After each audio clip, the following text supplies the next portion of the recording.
시간 우리 마음을 정돈하시고 거룩하신 하나님께 예배드리겠습니다. 다 같이 기도하겠습니다.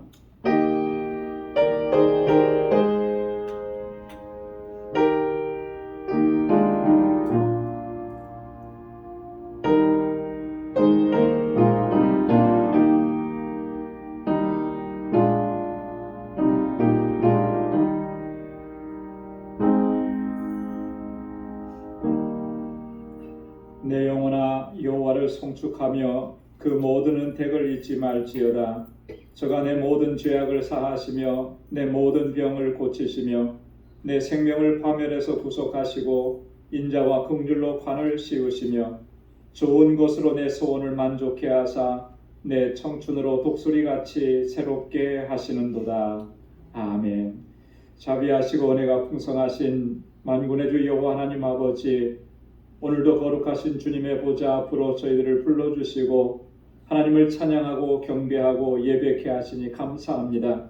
성의로 지난 3일 동안도 저희들의 삶은 눈동자와 같이 지켜주시고 주님의 권능의 손길로 우리를 인도하여 주셔서 하나님 수많은 시련과 환난과 시험과 유혹도 넉넉히 이겨내게 하심을 감사합니다. 여전히 우리 안에는 허물과 죄악이 있습니다. 주님 앞에 고백하오니 주의 보혈로 씻어주시고 우리를 다시 정결케 하여 주옵소서. 이 시간도 하나님께서 기뻐 흠향하시는 사한 제사로 하나님 앞에 올려드릴 수 있게 하시고 우리의 예배를 기뻐 흠향해 주시고 예비하신 주님의 은총으로 충만하게 허락하여 주옵소서. 이 예수님의 이름으로 기원하옵나이다. 아멘. 전능하사 천지를 만드신 하나님 아버지를 내가 믿사오며 그 외아들 우리 주 예수 그리스도를 믿사오니 이는 성령으로 잉태하사 동정녀 마리아에게 나시고 본디오 빌라도에게 고난을 받으사 십자가에 못 박혀 죽으시고 장사한 지 사흘 만에 죽은 자 가운데서 다시 살아나시며 하늘에 오르사 전능하신 하나님 우편에 앉아 계시다가 저리로서 산 자와 죽은 자를 심판하러 오시리라. 성령을 믿사오며 거룩한 공예와 성도가 서로 교통하는 것과 죄를 사하여 주시는 것과 몸이 다시 사는 것과 영원히 사는 것을 믿사옵나이다. 아멘. 찬양으로 하나님께 영광 돌리겠습니다. 보혈을 지나 하나님 품으로.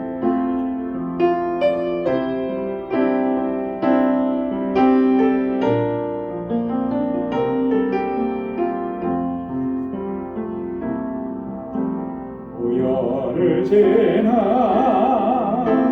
하나님 품으로 보혈을 지나 아버지 품으로 보혈을 지나 하나님 품으로 한 걸음씩 나가네. 보혈을 지나 하나님 품으로 보혈을 지나 아버지 품으로 보혈을 지나 하나님 품으로 한 걸음씩 나가네. 존귀한 주 보혈이 내 영을 새롭게 하시네. 존귀한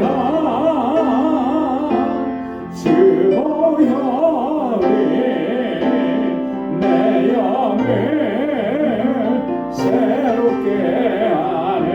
보혈을 지나 보혈을 지나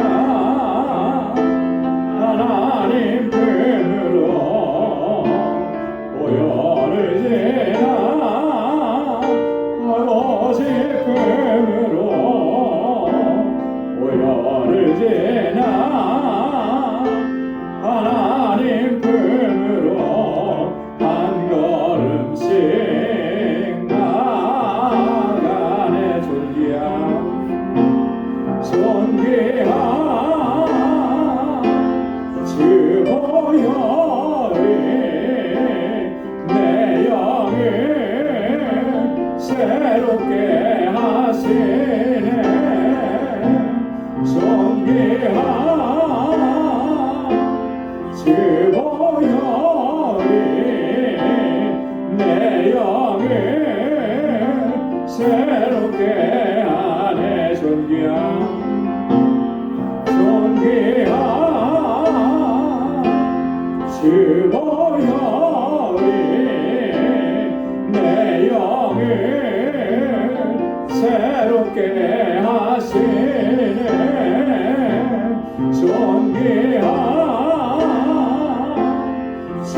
고요리 내 영을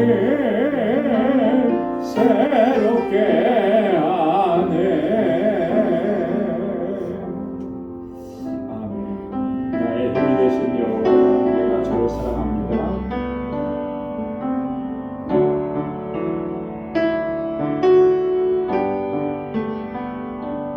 나의 힘이 되신 여호와여, 내가 주님을 사랑합니다. 주는 나의 반석이시며 나의 요새시라. 주는 나를 건지시니 나의 주 나의 하나님, 나의 피할 바위시요 나의 방패시라. 나의 하나님,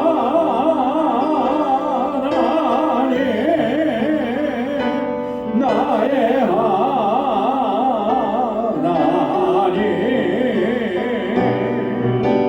구원의 뿌리시요 나의 산성이라.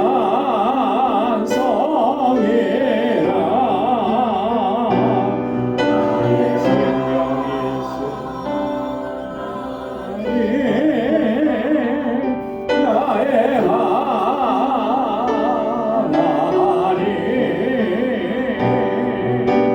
그는 나의 여호와, 나의 구세주, 나의 생명이신 여호와여, 내가 주님을 사랑합니다. 주는 나의 사랑이시며 나의 의지시라.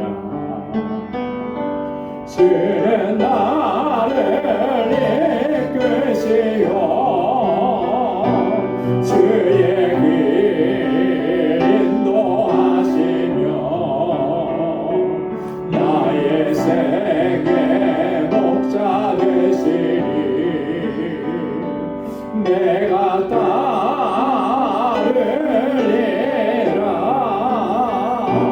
나의 하나님,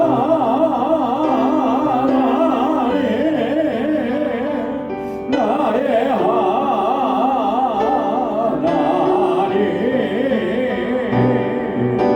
생명의 멸류관으로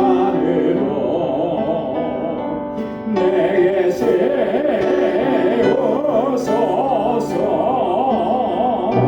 나의 하나님,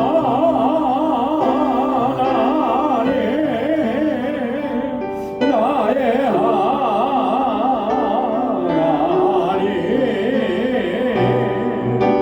그는 나의 여호와,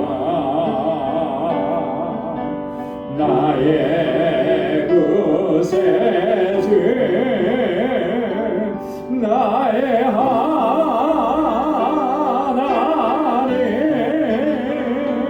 나의 하나님,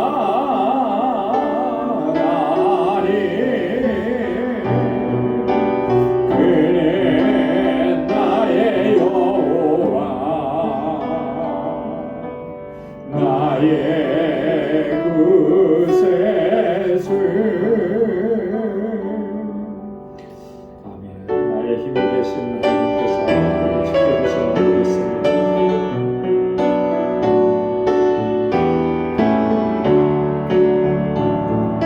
선한 목자 되시는 예수 항상 인도하시고 방초동산 좋은 곳에서 우리 먹여주소서.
주옵소서. 선한 목자 구세주여 항상 인도하옵소서.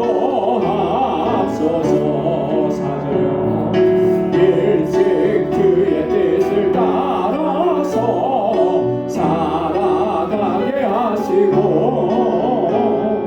주의 계신 사랑 베푸사 주를 쫓게 하옵소서. 선한 목자 구세주여 항상 인도하옵소서. 선한 목자 구세주여 항상 인도하옵소서.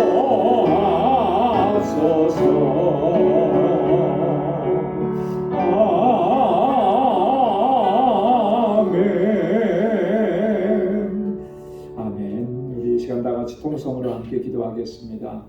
우리 교회를 위해서 하나님께서 세워주신 주님의 뜻과 주신 사명 잘 감당하는 우리 믿음의 공동체 되도록 또 세워주신 주의 종들과 하나님께서 귀하게 여기시는 주의 일꾼들을 위해서 함께 기도해 주시고 또 이곳에서 자라나는 우리 사랑하는 자녀손들 우리 주일학교와 유스룹과 EM을 위해서 전도사님과 우리 또 교사들을 위해서 함께 기도해 주시고 우리 7월에 있는 단기 선교 위해서 함께 기도해 주시고 알라메다 방주교회 건축 하나님의 은혜 가운데 잘 마무리될 수 있도록 하나님 인도해 달라고 같이 기도해 주시고 우리 로레타와 또 힐과 함께하는 모든 사역자들을 위해서 기도해 주시고 특별히 또 우리 IT의 박창환 선교사님 아주 위험한 그런 상황 가운데에서도 사역을 감당하는데 안전하게 건강하게 지켜주시도록 또 우리 지체들을 위해서 이 시간 가지고 나온 우리 간절한 기도의 제목을 우리 다 같이 통성으로 함께 기도하겠습니다.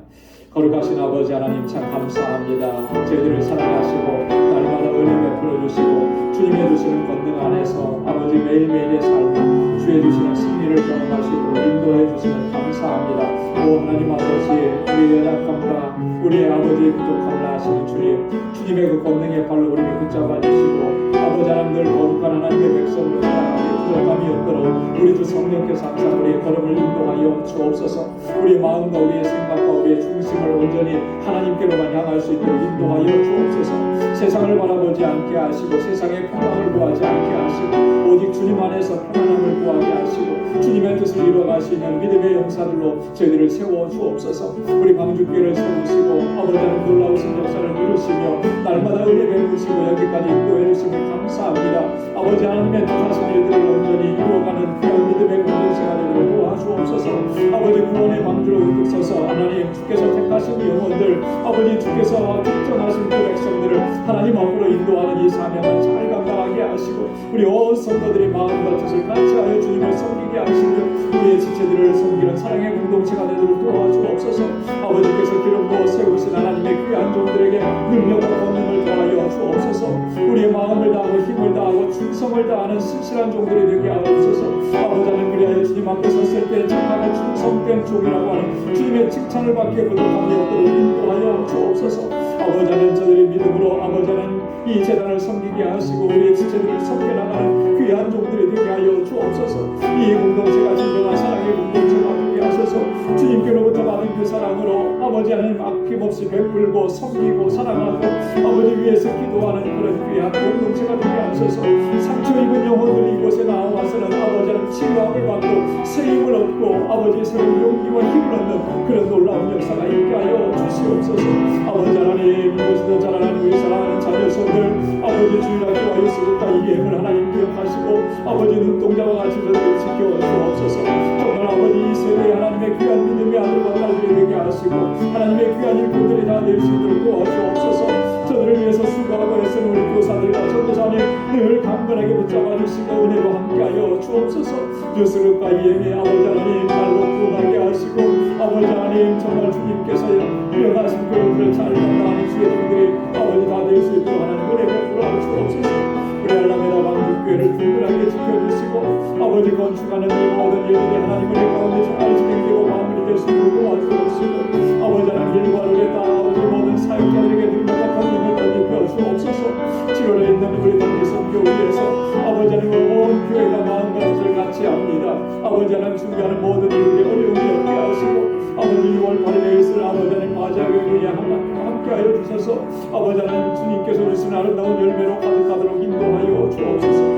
아버지 하나님, 막장한 설교사를 건강하게 지켜주시고 안전하게 하옵시고, IT의 아버지 혼란한 전국에 아버지 하나님 잘 만들어지게 하시고, 정말 아버지 주님 해주시는 평강의 아버지 하나님 이 나라를 가득히 채울 수 있도록 은혜를 풀어 주옵소서.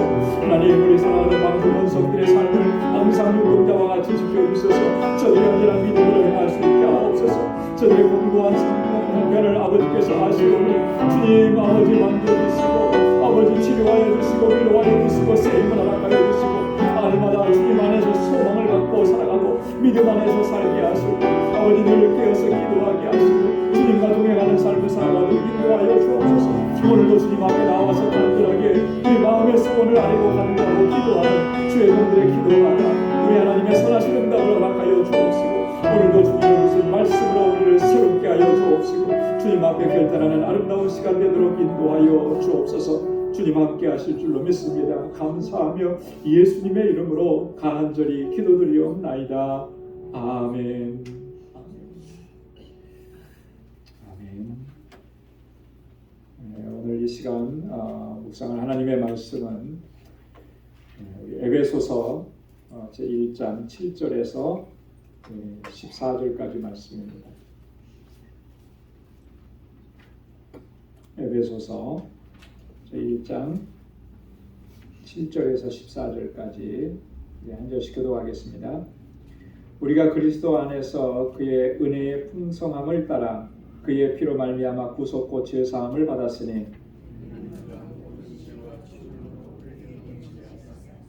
그 뜻의 비밀을 우리에게 알리셨으니 곧 그 기쁘심을 따라 그리스도 안에서 때가 찬 경륜을 위하여 예정하신 것이니 하늘에 있는 것이나 땅에 있는 것이 다 그리스도 안에서 통일되게 하려 하시니라. 모든 일을 그 마음의 원대로 역사하시는 자의 뜻을 따라 우리가 예정을 입어 그 안에서 기업이 되었으니 이는 그리스도 안에서 전부터 바라던 우리로 그의 영광의 찬송이 되게 하시니라. 그 안에서 너희도 진리의 말씀 곧 너희의 구원의 복음을 듣고 그 안에서 또한 믿어 약속의 성령으로 인치심을 받았으니 이는 우리 기업이 주님께서 얻으신 것을 구속하시고 그의 영광을 찬미하게 하려 하시니라. 아멘. 저희가 3주 만에 다시 이렇게 수요 찬양 예배 드리고 또 말씀을 묵상합니다. 우리가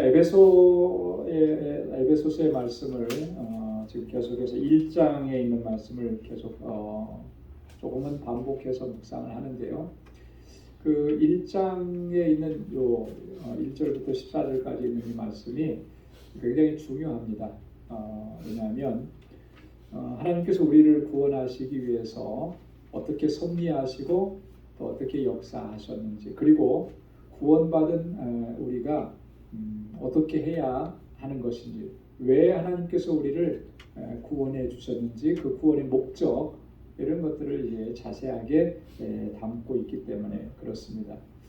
여러분 저와 여러분들이 구원받은 것은 정말 하나님의 놀라우신 섭리와 경륜에 따라서 우리의 구원이 허락되어진 것입니다.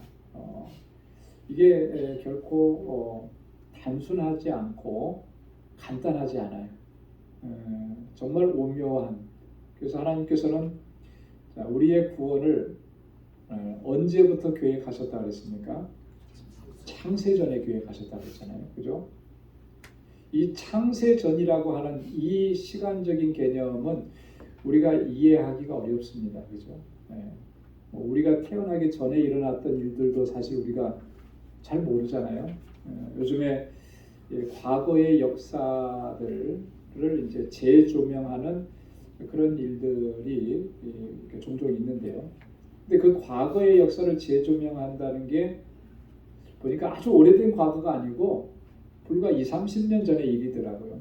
근데 20-30년 전에 혹은 뭐 40년 전에 이때를 한번 좀 생각을 해봤더니 제가 어렸을 때인데 지금 기준으로 보면은 거의 사실 원시 수준에 가깝더라고요. 그죠?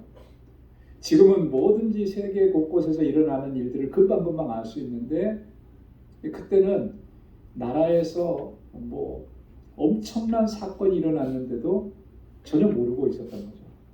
예, 그만큼 그 시대는 어떤 일들이 일어났을 때 잘 몰라요. 예, 우리 인생 가운데에서도 우리의 삶 가운데에서도 불과 뭐 4, 50년 전에 뭐 우리나라에서도 어떤 일이 일어났는지 잘 모르는데 전 세계적으로 어떤 일이 일어났는지를 어떻게 알겠습니까? 자, 그런데 그런 걸 생각해 보면 창세전이라고 하는 것은 뭐 우리가 알래야 알 수가 없는 거죠. 네, 그런데 창세전에 하나님께서 우리의 구원을 위해서 행하신 일들을 하나님께서 계시를 통해서 사도 바울에게 알게 하시고 깨닫게 하시고 그것을 이렇게 에베소서라고 하는 이 성경 속에 담아두셔서 우리에게 전해주신 거예요. 그래서 우리가 하나님께서 창세전에 우리를 택정하시고 예정하셨다는 사실을 알게 되고 그것을 알았을 때 너무나 감격스러운 거잖아요. 그죠? 감격스럽지 않습니까? 감격스러운 표정이라도 좀 지어보세요. 정말 감격스럽잖아요. 그죠? 네. 이제 그런 것들을 우리가 생각하면 나의 구원이 정말 너무나 감사하고 너무나 소중하고 너무나 귀한 거예요. 그래서 오늘 에베소서 1장에 있는 이 말씀은 우리가 정말 계속 매일매일 반복해도 정말 부족할 것 같아요. 그래서 여러분 틈나는 대로 에베소서 1장 1절부터 14절까지 말씀은 계속 반복해서 읽고 또 묵상하고 그렇게 하면 굉장히 은혜가 될 것 같습니다. 오늘은 7절부터 14절까지 내용인데 7절부터 10절까지는 우리가 지난번에도 한번 잠깐 다뤘었습니다. 우리가 죄사함을 받은 것에 대해서 이야기를 하고 그 다음에 11절부터 14절까지는 우리를 구원하신 그 구원의 목적이 뭐냐라고 했을 때 그것은 하나님의 영광을 찬미하게 하려는 것이다 라고 하는 것이죠. 자, 그러면 7절 말씀을 한번 보겠습니다. 우리가 그리스도 안에서 그 은혜의 풍성함을 따라 그의 피로 말미암아 구속 곧 죄사함을 받았으니 구속은 곧 죄사함이다 그렇게 말씀하고 있죠. 여러분 구속은 어떻게 하는 게 구속이라고 그랬습니까? 이 구속이라고 하는 단어의 헬라어 의미는 어떤 의미를 갖느냐면 이런 거라 그랬죠. 이 값을 지불하고 그것을 사서 자유케 하는 게 구속이라는 거예요. 그러니까 노예를 사고 팔 때 사용했던 용어입니다. 여러분 노예를 그 값이 매겨져 있는데 그 값을 돈을 주고 사요. 그러면 사면은 사는 순간에 뭐가 발생하냐면 소유권 이전이 발생하는 거예요. 그죠? A라고 하는 사람이 가지고 있었는데 B라는 사람이 돈을 주고 사면 그 소유권이 이제 B로 가는 거죠. 그런데 B로 가서 이 사람이 그대로 노예로 사용하면 그 노예는 별 변화가 없는 거예요. 주인만 바뀐 거죠. 그죠? 자, 그런데 산 사람이 이 노예의 노예 문서를 다 불태워버리는, 찢어버리는 거예요. 그리고 너는 이제부터 자유다. 노예 문서가 없어졌으니까 이 사람이 노예라고 하는 근거가 없는 거예요. 이제 그 자유가 되는 거죠. 이렇게 된 상태를 구속이라고 얘기하는 거예요. 우리 성경에서 우리를 구속하신 예수 그리스도의 구속은 어떤 방식으로 이루어진 것입니까? 무엇을 주시고 무슨 값을 지불하시고 우리를 사신 거예요? 예수 그리스도의 핏값이죠. 십자가에서 예수님께서 죽으시고 여러분 세상에서 가장 비싼 게 뭐겠습니까? 생명이 가장 비싸죠. 그죠? 그건 값으로 매길 수가 없는 거예요. 그죠? 뭐 세상에 뭐 집이 아무리 비싸고 그 아프리카의 어느 나라가 초인플레이션 시대가 있었대요. 그때 이 지폐를 찍었는데 지폐가 얼마짜리가 있느냐면 1,000억짜리 지폐가 있대요. 1,000억. 그러니까 1,000억이면 공이 몇 개예요? 그게 지폐로 이제 하는 거예요. 얼마나 인플레이션이 심했으면 1,000억. 종이 한 장 지폐 나오는데 1,000억인데 지금은 그게 사용되지 않는 거고 더 이상 발행도 안 되고 그냥 관광객들이 오면 이런 돈이 있었다라고 판매하는 정도래요. 예. 엄청나잖아요. 1,000억이면 그죠? 예. 세상에 아무리 가치 있는 것을 값으로 매겨서 최고의 값을 매긴다 하더라도 그것과는 비교할 수도 없는 것이 생명이고 목숨값이잖아요. 예수님께서 그 생명을 내어놓으시면서 십자가에 달려 죽으시면서 우리를 구속하셨다라고 하는 것이죠. 그게 얼마나 정말 우리는 귀하게 하나님의 주신 생명을 얻은 존재냐라고 하는 것이죠.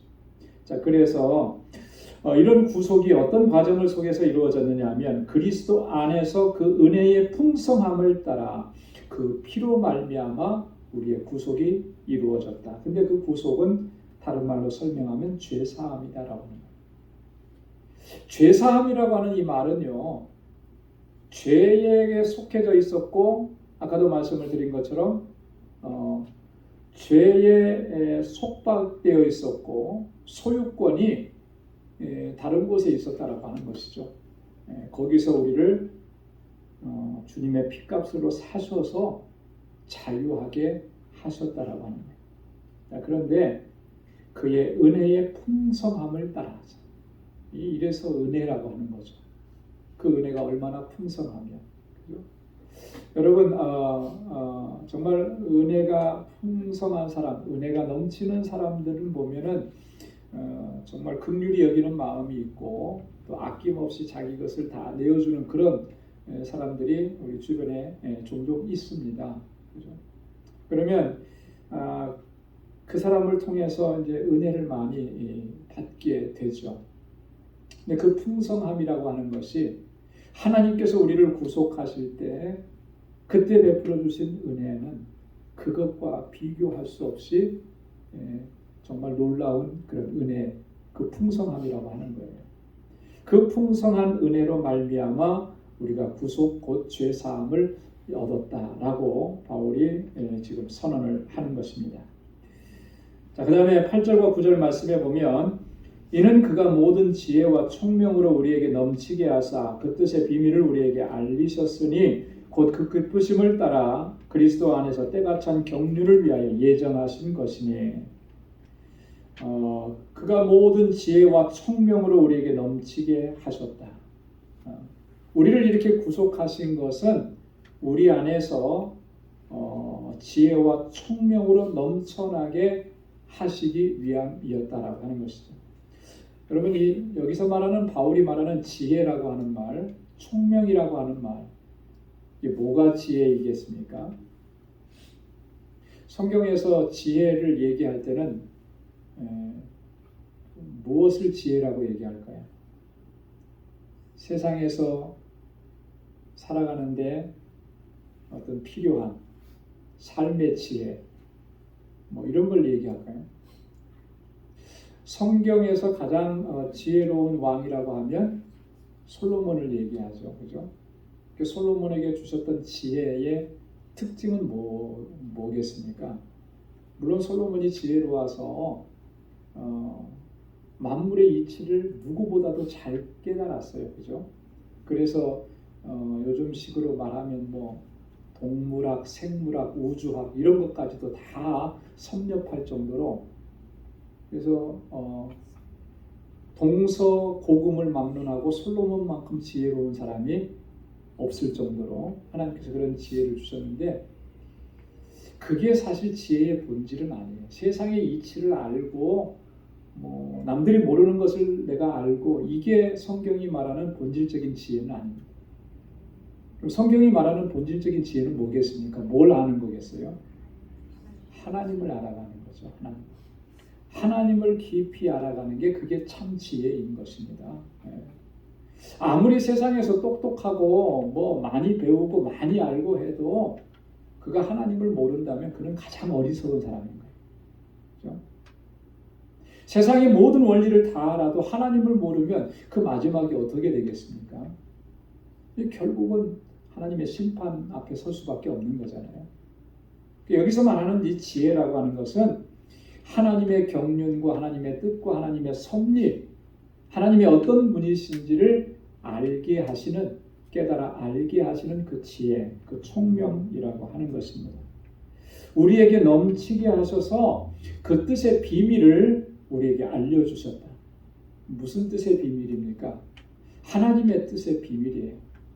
그 하나님의 뜻의 비밀이라고 하는 것은 우리를 구원하시는 하나님의 구원의 섭리와 계획의 뜻과 비밀을 우리로 하여금 알게 하신 거예요. 그래서 왜 나 같은 죄인을 구원하셨는지 그것이 깨달아지게 하시고, 나를 구원하시기 위해서 하나님께서는 어떻게 섭리하고 역사하셨는지 그게 깨달아지고 그게 믿어지게 하시는 것이 하나님의 은혜라고 하는 것입니다. 여러분, 그래서 여러분, 예수 그리스도를 통해서 그리스도께서 그 십자가에서 흘리신 그 보혈로 나의 죄를 다 씻어주시고 나를 구속해 주셨다는 이 사실이 여러분 믿어지시잖아요. 믿으시니까 이 자리에 와 있는 거죠. 그죠? 주님께서 어떻게 십자가에 달려 돌아가셨는지를 그걸 다 깨달아 알게 되고 믿어지니까 오늘 이렇게 주님 앞에 나와서 하나님을 찬양하고 경배하는 거 아니겠습니까? 그렇게 하시기 위해서 우리에게 놀라우신 은총을 베풀어 주셨다라고 하는 거예요. 그러니까 하나님께서 얼마나 우리를 사랑하시고 우리에게 베푸신 것이 얼마나 은혜인지를 우리가 이 시간을 통해서 다시 깨닫게 되는 것입니다. 곧 그 기쁘심을 따라 그리스도 안에서 때가 찬 경륜을 위하여 예정하신 것이다. 하나님께서 우리를 구속하실 때 그 기쁘심을 따라 그렇게 얘기했잖아요. 우리를 구속하시고 우리를 자녀 삼아 주실 때 자녀를 내어 하나님의 아들이신 예수 그리스도를 십자가에 달려 돌아가시게끔 내어 주실 때 하나님께서는 기쁨으로 그 일들을 이루셨다라고 하는 거예요. 여러분, 어떻게 내 자녀를 죽는 자리에 내어주는데 기쁘게 내어줄 수 있는 존재가 이 세상에 어디 있겠습니까? 그죠? 죄인을 구원하시기 위해서 하나님은 기쁨으로 그 아들을 내어주시고 우리 죄인 하나가 구원받는 것을 가장 기뻐하신다라고 합니다. 누가복음 15장에 보면 죄인이 주님 앞에 회개하고 돌아왔을 때 하나님께서 얼마나 기뻐하시는지를 비유로 설명하신 게 있어요. 예수님께서. 누가복음 15장에 보면 세 가지 비유가 나오잖아요. 그죠? 기억나십니까? 어떤 비유가 있었죠? 탕자의 비유가 가장 이제 대표적인 비유죠. 잃어버린 드라크마를 찾았을 때 그 비유예요. 탕자는 자기가 아버지를 떠나서 사실 아버지 입장에서 너무나 고통스럽고 괴롭고 잃어버린 아들인 거예요. 그죠? 근데 그 아들이 다시 돌아왔을 때 너무나 아버지는 기쁜 거죠. 하나님께서 가장 기뻐하시는 일이 뭐겠느냐라고 했을 때 잃어버린 아들을 다시 되찾았을 때 기쁜 거예요. 그죠? 죄인 하나가 회개하고 돌아왔을 때가 하나님 가장 기쁘신 거죠. 그래서 여러분, 우리가 단순하게 생각해서 가장 하나님을 기쁘시게 하는 일이 뭘까? 우리가 예배드리고 하나님을 찬양하고 봉사하는 거 다 하나님 기뻐하시죠. 하나님 기뻐하시니까 우리가 열심히 예배드리고 찬양하고 해요.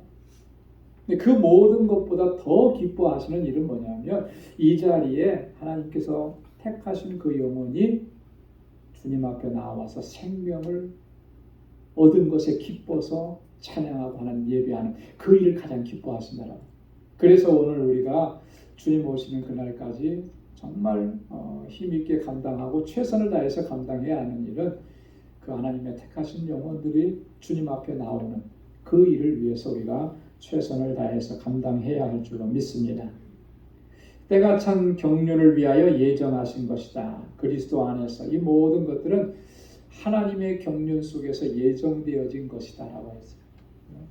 모든 구원은 갑작스럽게 즉각적으로 그렇게 이루어진 것은 없어요. 다 하나님의 계획 속에서, 경륜 속에서 이루어지는 것입니다. 여기서 보면 때가 찬 경륜이라고 했잖아요. 때라고 하는 말이 나왔을 때 시기라고 하는 것, 시간, 하나님의 때인 것입니다.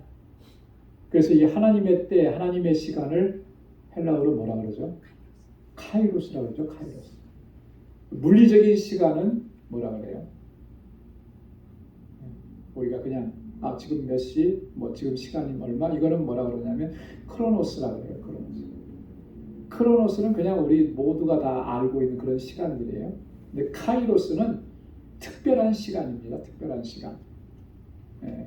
하나님의 시간을 가리킬 때 우리는 카이로스라고 해요. 여러분, 이 모든 이 우주의 역사는 하나님의 때에 다 이루어지는 거예요. 하나님이 정하신 때입니다. 그래서 한 영혼이 구원을 받는 것도 그래요. 지금 이 시점에는 그가 하나님을 부인해서 믿음 안에 있지 않다 하더라도 하나님의 때에 그가 하나님 앞에 나오는 놀라운 역사가 있게 되는 줄로 믿습니다. 그래서 우리가 사실은 포기하지 말아야 돼요. 그 하나님의 때를 우리는 잘 모르거든요. 그죠? 여러분, 그 예수님 십자가에 달려 돌아가실 때 오른편에 있는 강도, 그 바로 죽기 직전에 그가 당신의 나라에 이를 때 나를 기억하소서, 그 말을 할 줄 누가 알았겠습니까? 그렇잖아요. 그죠? 가끔 이렇게 한국에서도 이렇게 신방을 하고 또 교구 목회를 하다 보면 그런 상황들이 가끔씩 있어요. 뭐냐면 임종 직전에 예수님을 영접하는 분들. 우리 교회에서도 있었잖아요. 그죠? 그렇게 교회 나가자고 해도 안 나가고 예수 믿으라고 해도 안 믿고 그러던 분이 임종 직전에 주님을 영접합니다. 그래서 세례받고 그리고 마지막에는 환한 모습으로 임종하고. 그러니까 하나님의 때는 우리가 알 수가 없는 거예요. 무디가 아니고 갑자기 생각이 5만 번 기도 응답 받으신 뮬러. 그 뮬러가 기도하면서 그랬대잖아요. 가장 친한 친구를 위해서 기도하는데 어떤 친구는 뮬러가 죽기 전에 예수님을 영접한 친구도 있습니다. 근데 그 두 친구가는 죽을 때까지도 예수님을 안 믿은 거예요. 그런데 죽고 나서 그들이 주님을 영접했다. 그 평생을 기도했지만 그가 구원받는 모습은 보지 못한 거죠. 그렇다고 해서 기도하는 것을 포기하지 않는 거예요. 그에게 복음 전하는 것을 포기하지 않는 죽는 순간까지. 하나님께서는 하나님의 때에 그를 구원의 길로 인도하시잖아요. 여러분, 이 하나님의 때를 우리는 항상 기억하고 생각해야 할 줄로 믿습니다. 그래서 내 생각과 내 경험과 나의 때를 자꾸 주장하려고 하면 하나님의 때를 기다리고 하나님의 때를 바라보고 그리고 그 안에서 소망을 잃지 않고 믿음으로 나아가는 우리 모두가 될 수 있기를 소망합니다. 그리스도 안에서 통일되게 하려 하심이라 10절에 그렇게 얘기합니다. 하늘에 있는 것이나 땅에 있는 것이나 다 그리스도 안에서 통일되게 하려 하심이라. 여러분, 그리스도 안에서 통일된다라고 하는 이 말은 예수 그리스도의 구속으로 말미암아 모든 피조물들이 조화롭게 회복되는 것이다, 이런 의미를 담고 있는 거거든요. 하나님께서 구속하시는 이 구원의 역사는 물론 우리 죄인인 인간에 대한 구원의 역사, 그것이 가장 귀한 것이고 그렇지만 우리 죄인 인간에 대한 구원만 포함되는 게 아니라는 거예요. 여기. 하늘에 있는 것이나 땅에 있는 것이나 모든 피조물들이 우리 죄인의 구원함에 이르렀을 때에 회복되어지는 역사가 일어나게 된다라고 하는 것을 의미하는 것입니다. 왜 그러냐면 이 피조 세계는 인간이 범죄하고 타락함으로 말미암아 모든 피조 세계가 저주받은 바가 된 거예요. 그래서 그 고통과 또 탄식이 이 피조 세계 안에 있는 것입니다. 여러분, 하나님께서 세상을 창조하실 때 이 모든 세상은 하나님의 선하신 뜻에 따라서 창조되었고, 창조하실 때 이 온 우주 만물은 조화로웠습니다. 그죠? 그래서 하나님께서 창조하시고 나서 그것을 보시고 어떻게 하셨다 그랬어요? 보시기에 좋았더라. 창조를 완성하시고 나서는 보시기에 힘이 좋았더라. 그렇게 하잖아요. 모든 게 조화가 이루어진 거죠. 그런데 인간의 죄로 말미암아 그 조화가 깨트려진 거예요. 파괴된 겁니다. 그 파손된, 파괴된 그 모든 것들을 다시 회복시키시는 것이 예수 그리스도의 구속의 사건이라고 하는 거예요. 자, 그래서 로마서 8장 21절에 보면 그 바라는 것은 피조물도 썩어짐의 종노릇한 데서 해방되어 하나님의 자녀들의 영광의 자유에 이르는 것이니라. 하나님의 자녀들이 예수 그리스도로 말미암아 구속함을 입고 그 영광의 자유에 이르렀을 때 모든 피조물들도 이제는 썩어짐에서 종노릇하던 것에서 해방된다라고 하는 거예요. 이게 하나님의 구속의 역사고 하나님의 경륜이고 섭리인 것입니다. 그래서 이렇게 구속되어진 세상을 새롭게 창조되었다 그래서 하나님의 새 창조의 역사라고 요한계시록에 그렇게 우리에게 증거하고 있는 것이죠.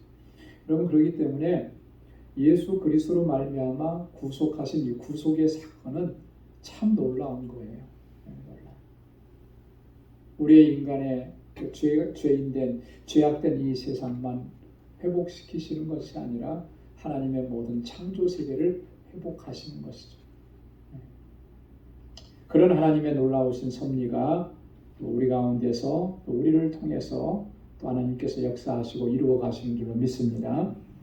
자, 그 다음에 11절부터 14절까지는 우리를 그렇게 구속하신 목적이 뭐냐라고 하는 것을 우리에게 증거해 줍니다. 자, 11절에 보면 모든 일을 그 마음의 원대로 역사하시는 자의 뜻을 따라 우리가 예정을 입어 그 안에서 기업이 되었으니 여기는 두 가지 중요한 의미가 담겨져 있죠. 그 마음의 원대로 역사하시는 자의 뜻을 따라. 누구의 뜻을 따라서 이렇게 되는 겁니까? 하나님의 뜻을 따라서요.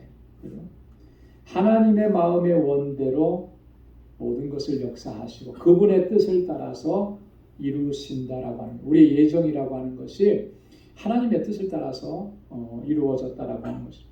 이 안에는 하나님의 절대 주권에 대한 말씀이 담겨져 있는 거예요. 하나님의 뜻에 따라서예요. 모든 것이. 하나님의 주권적인 섭리고 역사라고 하는 것입니다. 저와 여러분들이 이렇게 예수 믿고 구원받게 된 것은 절대적인 하나님의 주권 속에 있는 것입니다. 여기에는 어느 누구도 어떠한 존재도 하나님께서 우리를 택하시는 이 결정을 하실 때 영향을 줄 수 있는 그런 존재가 없다라고 하는 거예요. 심지어는 우리가 그렇게 생각할 수도 있어요. 내가 참 착하게 살고 내가 선하게 살았고 내가 법대로 살았더니 하나님께서 나에게 이런 은혜를 주셨더라. 이런 건 없는 거예요. 그렇지 않겠어요? 그죠? 사람들이 착각하는 경우들이 많이 있어요. 내가 그래도 하나님 보시기에 뭔가 좀 특별함이 있었기 때문에 나를 하나님의 자녀로 삼아주세요. 누군가가 이렇게 참 열심히 잘하고 이렇게 뭐 하는 모습을 보면서 저 사람에게는 뭔가 특별함이 있기 때문에, 여러분, 아무리 세상에서 열심히 있고 최선을 다하고 남보다 특출나게 뭘 하는 사람이 있어도 그거 보시고 하나님께서 그를 택하신 것은 아니라고 하는 거예요. 그럼 뭐겠습니까? 하나님의 절대 주권 안에서 택정함을 입었는데 그에 대한 반응이 우리와 다른 거예요. 그렇죠? 내가 구원받은 이 사실에 대해서, 그 은혜에 대해서, 그 은혜에 대한 감사와 감격의 반응이 다른 거예요. 이 차이인 거죠.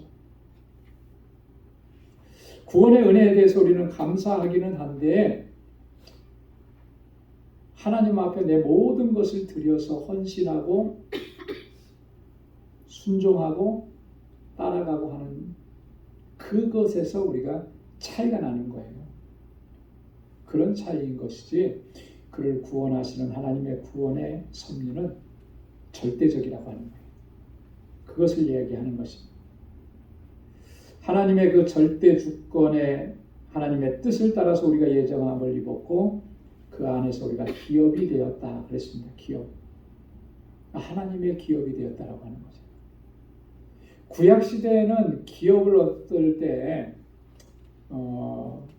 이 구약의 기업의 개념은 이런 개념이 담겨져 있습니다. 이스라엘 백성들이 이 애굽에서 400년 동안 종살이하다가 구원받고 광야에서 40년 동안 광야 생활을 했죠. 어렵게.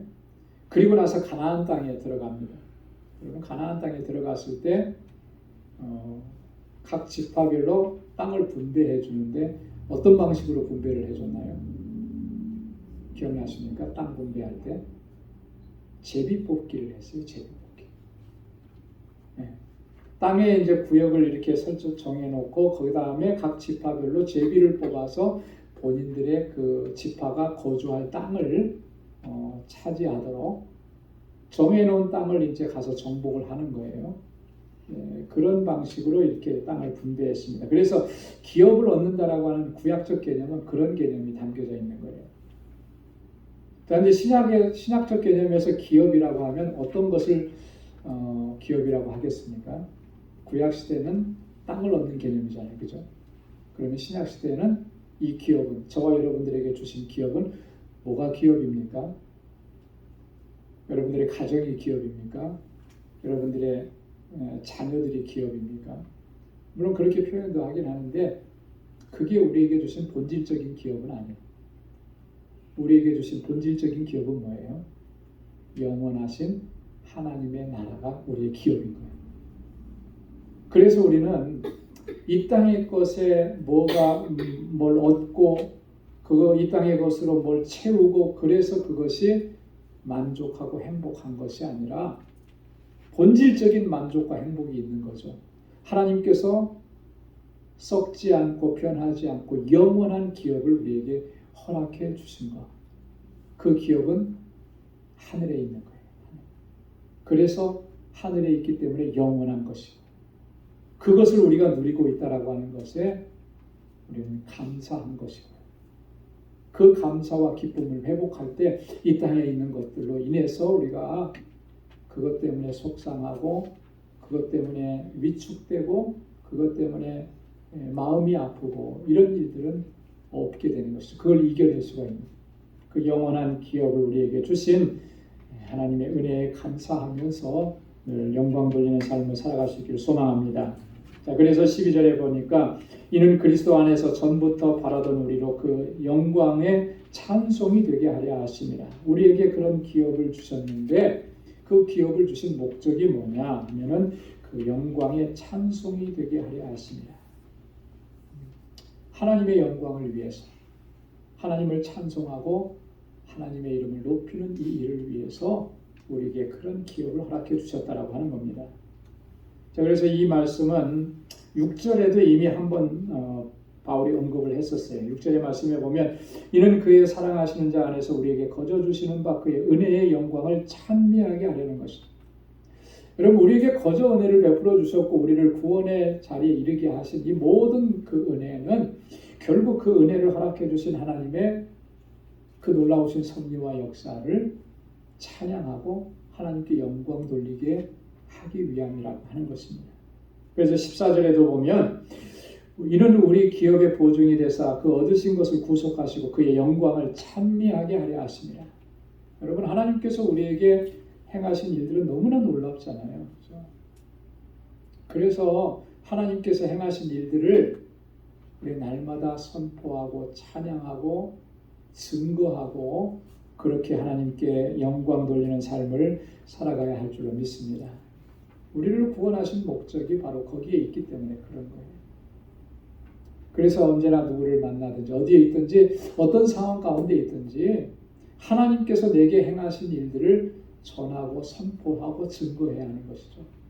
하나님께서 무슨 일을 내게 이루셨는지, 나 같은 죄인을 구원하셔서 어떻게 하나님의 자녀가 되게 하셨는지, 이런 것들을 우리가 늘 기억하면서 기뻐하면서 감사하면서 또 증거해야 한다라고 하는 것입니다. 자, 이어서 13절에 보면 그 안에서 너희도 진리의 말씀 곧 너희의 구원의 복음을 듣고 그 안에서 또한 믿어 성령의 약속의 성령으로 인치심을 받았으니, 바울이 다시 한번 우리의 구원의 과정을 설명을 합니다. 그런데 이 13절에 있는 말씀은요, 우리 인간적인 관점에서 봤을 때 우리의 구원이 어떤 과정을 통해서 이루어졌는지를 설명해 주는 것입니다. 자, 보시면 너희가 진리의 말씀 곧 너희 구원의 복음을 들었다 그랬어요. 그죠? 자, 우리가 구원받았을 때 여러분, 물론 모태신앙인 분들도 여기 많이 계시고 또 중간에 예수 믿으신 분도 계시고 그래요. 뭐 중간에 예수를 믿었든지 모태신앙으로 우리가 신앙생활을 시작했든지, 여러분 우리가 믿음을 갖게 되는 그 순간에 일어났던 일들은 뭐겠습니까? 우리가 믿음을 갖게 되는 그 순간에 여러분들 한번 생각해 보십시오. 내가 언제 어떻게 예수를 믿게 됐는지, 그때 그 순간에 어떤 일들이 있었는지. 너무나 오래돼서 잊어버리고 또 생각 안 하고 지나갈 수도 있는데, 여기 바울이 얘기해 주잖아요. 진리의 말씀 곧 구원의 복음을 듣고. 그렇죠? 누구를 통해서 들었습니까, 여러분? 어떤 분은 부모님을 통해서 들었을 것이고, 어떤 분들은 나를 전도한 그분을 통해서 들었을 것이고, 그러니까 우리 인간적인 관점에서 볼 때는 그런 거예요. 그 말씀을 들었기 때문에 내가 그 말씀에 반응을 한 거잖아요. 그렇죠? 그 말씀을 못 들었다면, 안 들었다면 그렇게 반응할 수가 없는 거죠. 자, 그래서 그 안에서 또 믿었다라고 하는 거예요. 말씀을 들으니까 그 말씀이 믿어진 거죠. 믿었어요. 그리고 났더니 성령의 약속의 성령으로 인치심을 받았다. 그래서 믿고 우리가 그 믿음을 고백했을 때 성령의 인치심을 체험하고 경험하는, 마치 언제처럼요? 사도행전 2장에 나오는 오순절 마가이다 라파. 그 베드로가 성령 체험하고 나서 예수 그리스도를 선포했을 때 많은 사람들이 회개하고 돌아오죠. 그래서 베드로가 그들을 위해서 세례를 베풀고 그랬을 때 어떻게 됩니까? 성령이 임하는 걸 경험하죠. 네, 그렇게 보니까, 자, 우리가 눈으로 볼 때는 그런 과정인 것 같아요. 말씀을 들었으니까 그 말씀이 믿어졌고, 그 말씀을 믿으니까 성령이 우리 가운데 임하죠. 자, 그런데 여기에 이 모든 역사가 일어나기 위해서 하나님께서 먼저 역사하신 사건이 있는 거예요. 그게 뭐겠습니까? 오늘 지금 바울이 뭘 얘기하는 거죠? 처음부터 얘기하는 게 뭐예요? 우리의 구원을 위해서 하나님께서 창세 전부터 예정하시고 택정하신 사건입니다. 하나님께서 우리를 택정하셨기 때문에 그 하나님의 말씀이 들려졌을 때 믿음으로 반응을 하는 거예요. 그렇지 않겠습니까? 그죠? 하나님의 택정하심과 예정하심이 없으면 하나님의 말씀이 들려져도 믿음으로 반응할 수가 없는 거예요. 그러니까 우리의 구원은 이런 하나님의 섭리가, 역사하심이 먼저 있었다라고 하는 것. 그래서 그 사실을 기억하는 게 중요한 것입니다. 그랬을 때 나의 구원이 정말 얼마나 귀하고 값지며 전적인 하나님의 은혜라고 하는 것을 고백할 수가 있게 된다라고 하는 것입니다.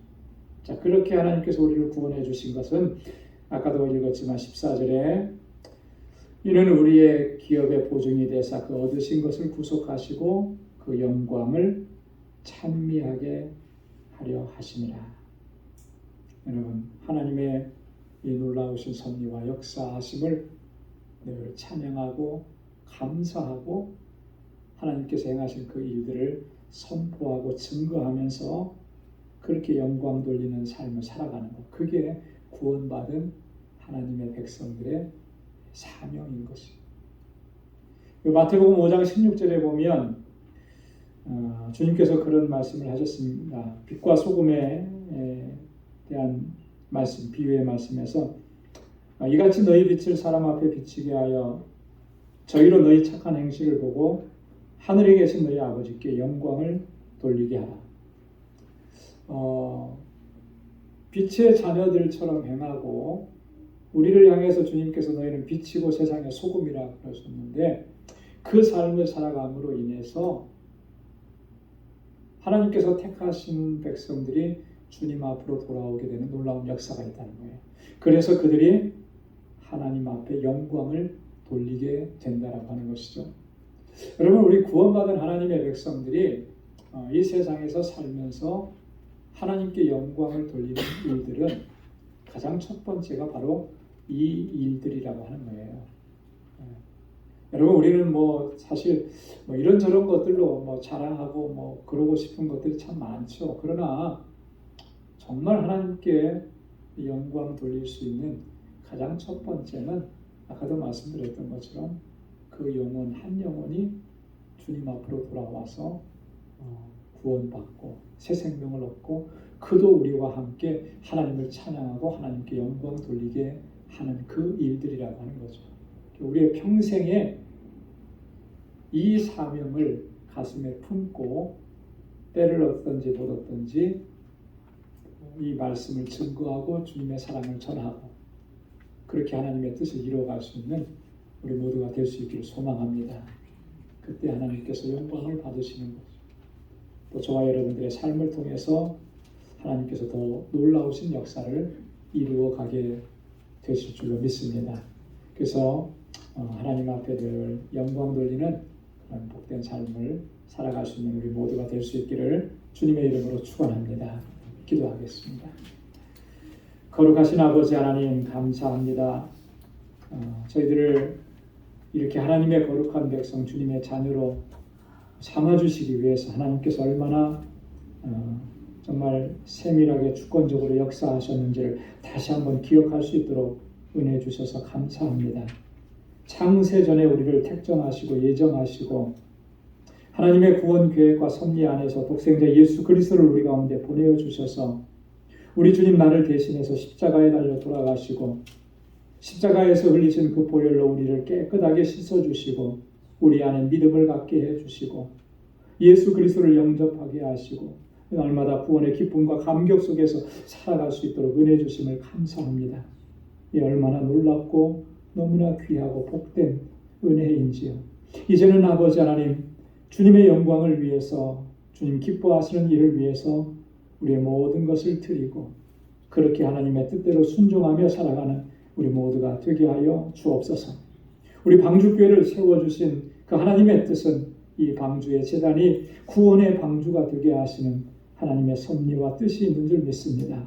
우리 한 사람 한 사람이 정말 세상 속에 빛과 소금으로 살게 하시고 구원의 복음을 증거하게 하시고 그래서 하나님께서 찾으신 영혼들을 주님께로 인도하는 이 사명을 잘 감당하게 하소서. 우리 이 공동체가 정말 새 생명의 역사로 풍성하게 차고 넘치도록 은혜 허락하여 주옵소서. 우리 사랑하는 성도들을 늘 지켜주시고 주님의 은총 가운데 매일매일의 삶이 승리하는 삶이 되도록 인도하여 주옵소서. 이제는 우리 주 예수 그리스도의 무한하신 은혜와 하나님 아버지의 크고 놀라우신 사랑과 성령의 위로 교통 충만하심의 역사가 구원의 기쁨과 감격 속에서 하나님의 영광을 위해서 살아가기로 결단하는 주의 모든 백성들과 저들의 가정과 직장과 생업의 터전 위에 이제로부터 영원까지 함께 하시기를 간절히 축원하옵나이다. 아멘.